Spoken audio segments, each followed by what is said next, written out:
everybody knows that this is your first talk ever, and it's so exciting. We all just are so happy that you're trying and that you're up there. But if you want to even just close your eyes and just say the words, if you don't want to look at us, you can try that. Right there. You can look at the picture. Today, Lexi's talk is about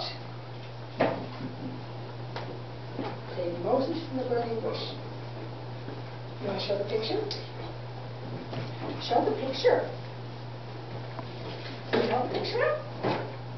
Show the picture. So they can see. If I tell you the words, can you say it? Good luck. Good luck the story. Lexi is telling a story about when God talked to his prophet Moses. Moses was tending his father-in-law's sheep, and they were out in the desert, and the mountain right there was Mount Horeb. Do you want to tell them? So Moses looked up, and there was a bush that was on fire, but he could see that it wasn't burning.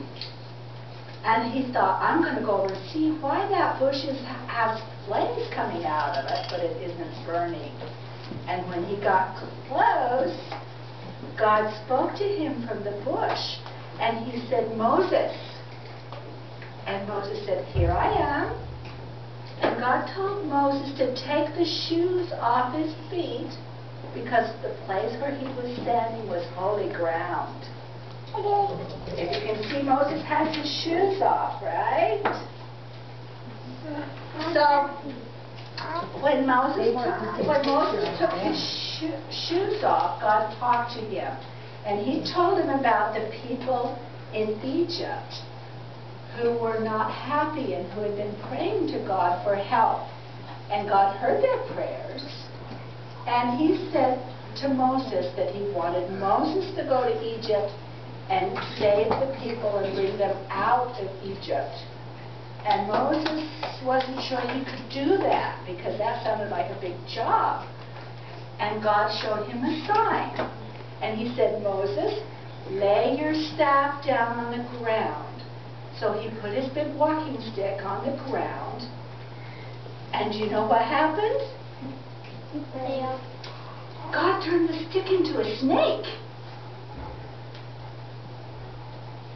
Moses was afraid, and he fled, and he ran. But God talked to him and told him to come back and take the snake by the tail.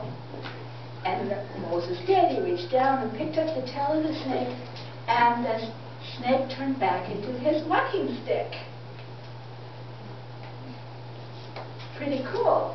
So Moses went, he got ready, he went to Egypt, and he did save the people and bring them out of Egypt. And from this story, we learn that God talks to his prophets, and we learn that God listens to his people's prayers. We say this in Jesus' name, amen. Amen. Can you say amen? And even though